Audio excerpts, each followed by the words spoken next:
बड़े घर की छोटी बहू। बड़े घर की छोटी बहू की कहानी अक्सर छोटी सी बात से शुरू होकर पूरे घर की बुनियाद को हिला देती है।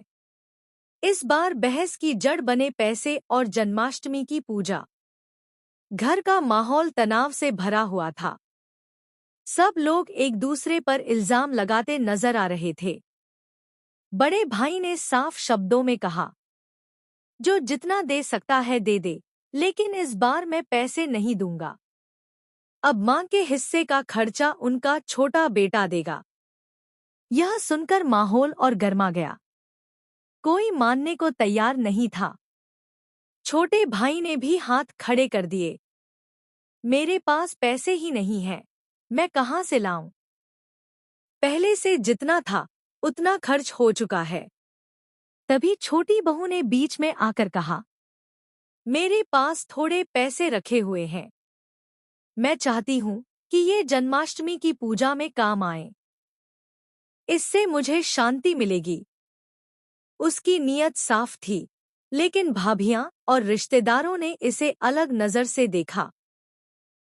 सबने समझा कि वह मां को खुश करने के लिए मस्का लगा रही है। बड़ी चाची ने तो ताना मारते हुए कहा, ठाकुर जी, देख रहे हो, यह लड़की सबको बेवकूफ बना रही है। इसे सबक सिखाना ही पड़ेगा।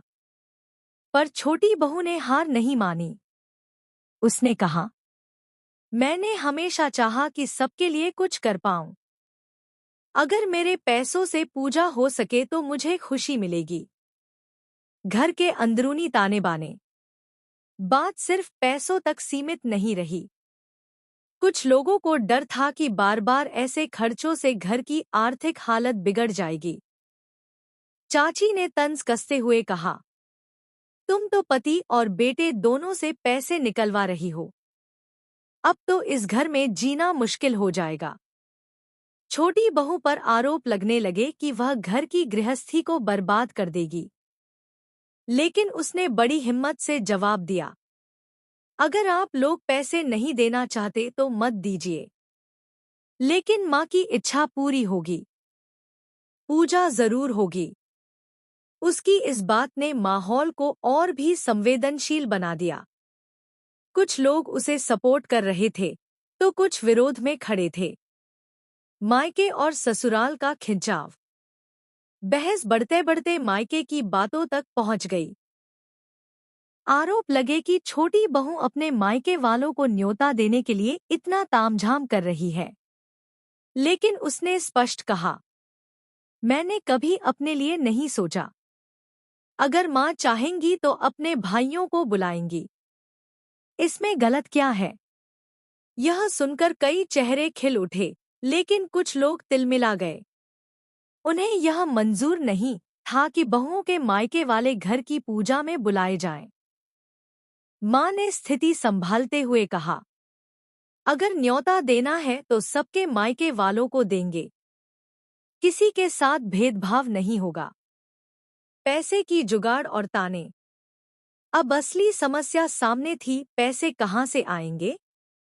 बहू ने भरोसे से कहा, श्री कृष्ण की इच्छा होगी तो सब कुछ अपने आप हो जाएगा। लेकिन बाकी घरवाले व्यंग्य करने लगे, क्या सड़क पर कटोरा लेकर भीख मांगोगी पूजा के लिए?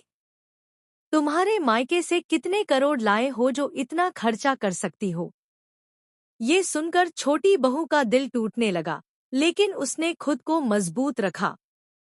मां ने भी थक कर कह दिया, अब से मेरी पेंशन का आधा हिस्सा मैं खुद के लिए बचाऊंगी। पूजा के लिए जितना होगा उतना खर्च करूंगी।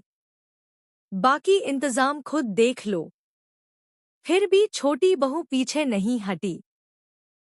उसने भरोसा दिलाया, मां, आपकी इच्छा पूरी होगी। पैसे की चिंता मत